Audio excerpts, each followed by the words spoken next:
Chapter 5. Now will I sing to my well-beloved a song of my beloved, touching his vineyard.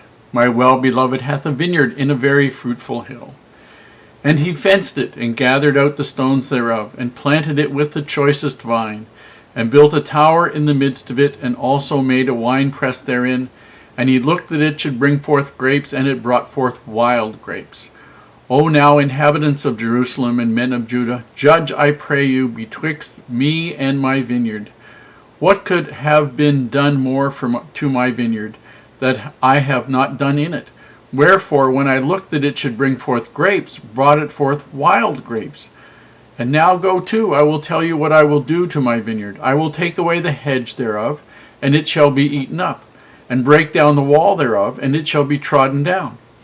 I will lay it waste. It shall not be pruned, nor digged, but there shall come up briars and thorns. I will also command the clouds, that they rain no rain upon it. For the vineyard of the Lord of hosts is the house of Israel, and the men of Judah his pleasant plant. And he looked for judgment, but behold oppression, for righteousness, but behold a cry. Woe unto them that join house to house, that lay field to field, till there be no place, that they may be placed alone in the midst of the earth. In mine ears, said the Lord of hosts, of a truth many houses shall be desolate, even great and fair, without inhabitant. Yea, 10 acres shall yield 1 bath, and the seed of an homer shall yield an ephah. Woe unto them that rise up early in the morning, that they may follow strong drink, that continue until night, till wine inflame them. And the harp and the viol, the tabret and pipe and wine are in their feasts. But they regard not the work of the Lord, neither consider the operation of his hands. Therefore my people are gone into captivity, because they have no knowledge, and their honorable men are famished, and their multitude dried up with thirst. Therefore hell hath enlarged herself, and opened her mouth without measure, and their glory, and their multitude, and their pomp, and he that rejoiceth shall descend into it. And the mean man shall be brought down, and the mighty man shall be humbled, and the eyes of the lofty shall be humbled. But the Lord of hosts shall be exalted in judgment, and God that is holy shall be sanctified in righteousness. Then shall the lambs feed after their manner, and the waste places of the fat ones shall strangers eat.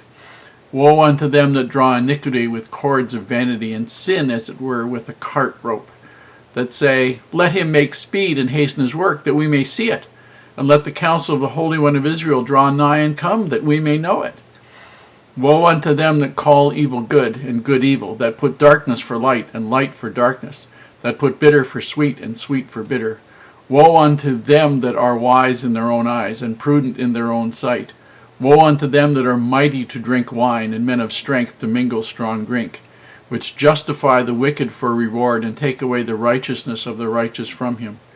Therefore as the fire devoureth the stubble, and the flame consumeth the chaff, so their root shall be as rottenness, and their blossom shall go up as dust, because they have cast away the law of the Lord of hosts, and despised the word of the Holy One of Israel. Therefore is the anger of the Lord kindled against his people, and he hath stretched forth his hand against them, and hath smitten them. And the hills did tremble, and their carcasses were torn in the midst of the streets. For all this his anger is not turned away, but his hand is stretched out still. And he will lift up an ensign to the nations from far, and will hiss unto them from the end of the earth, and behold, they shall come with speed swiftly. None shall be weary nor stumble among them, none shall slumber nor sleep, neither shall the girdle of their loins be loosed, neither the latchet of their shoes be broken. Whose arrows are sharp, and all their bows bent, their horses' hooves shall be counted like flint, and their wheels like a whirlwind. Their roaring shall be like a lion, they shall roar like young lions, yea, they shall roar and lay hold of the prey, and shall carry it away safe, and none shall deliver it. And in that day they shall roar against them like the roaring of the sea. And if one look unto the land, behold darkness and sorrow, and the light is darkened in the heavens thereof. Here for the very first 7 verses in Isaiah chapter 5 is a parable by Isaiah. It's a parable of the vineyard. And what has happened is there's a fruitful area, a very, very choice area, is the way we get the understanding from the Hebrew. And he goes and he puts a hedge around it, takes the stones out of the soil, plants really good vines in anticipation of having some very special grapes. He puts a tower up. Now, putting a tower up was really significant because it meant that you were going to spend a lot of time guarding that vineyard from robbers. And you were counting a lot. Most of the time they would build a little booth or something, a couple of tree branches to shade you, so that if somebody came to steal grapes at night, you'd be there and know. But to put up a tower was a major accomplishment, a major commitment to the vineyard. And what happened was he got wild grapes. Now what that meant was the vines were corrupted. And instead of giving forth large grapes, which were sweet, he got small grapes that were sour and bitter. And this is not a story about growing grapes. This is the story of God's dealings with Israel. Israel is the vineyard. He did everything possible for the vineyard. He put a hedge up around it. He protected it, took the stones out, which was the things that would have made it hard for it to grow up. There's the people who were there, perhaps. And did everything for it, and they still brought forth wild grapes, which was rebellion and corruption. He was not too happy. So he decided he's going to take the hedge down, and instead of grapevines, there is going to be briars and thorns. If the vineyard decides on its own that it is not going to bring forth good grapes, it's of no value to him. Verses 8 through 25 are a warning of the consequences of apostasy and sin. Verse 8 talks about the formation of great estates. Joining house to house and field to field is making a big estate, so that basically in the long run, essentially it is only the big landowners who actually have property. Everybody else, although in Israel's history it was supposed to be divided, the land was supposed to be divided, so everybody had equal share. Not necessarily equal size, but equal ability of that land to produce what was needed for that family to live on. That wasn't what these people wanted. These people wanted to be rich and to control everything because that was where the wealth was.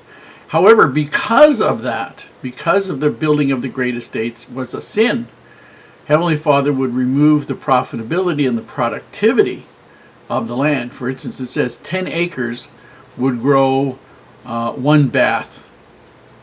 A bath was about 8 gallons worth. Now, if that's all you could get, I mean, that's not even 1/50th of 1% of what it should be able to produce off 10 acres. An average of 10 acres, you should be able to get about 500 bushels at least. And a bushel is numerous gallons. A bushel is about 8 gallons, so you should be able to get 4,000 gallons and only get 8 gallons? Wow. Anyway. And a homer, and so to plant a homer of seed would be to plant 6.5 bushels, and to get an ephah of grain back would be getting half a bushel. So you're planting 13 times more than you're getting. That certainly is a loss of fertility and productivity in the land. In verse 11, we're talking about there just being drunkenness and partying. Nobody cares anything for God. In verse 12, he's saying there's no knowledge of God. People are not interested in knowledge of God anymore. Thing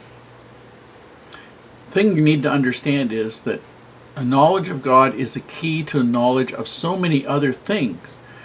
And if you are spiritually ignorant, there is a huge amount of your life that is missing. As far as the Hebrew people were concerned, knowledge of God was far superior to any man-made knowledge, any man-created knowledge. And that's still the key. We find that the most brilliant scientists are usually the ones that have an understanding of that there is a God and that He's interested in the affairs of men. In verse 18, it says that they draw sin to them with ropes of iniquity. And that's just his poetic way of saying they are tied to their sins by their vanity and their refusal to admit that there's anything wrong with what they're doing.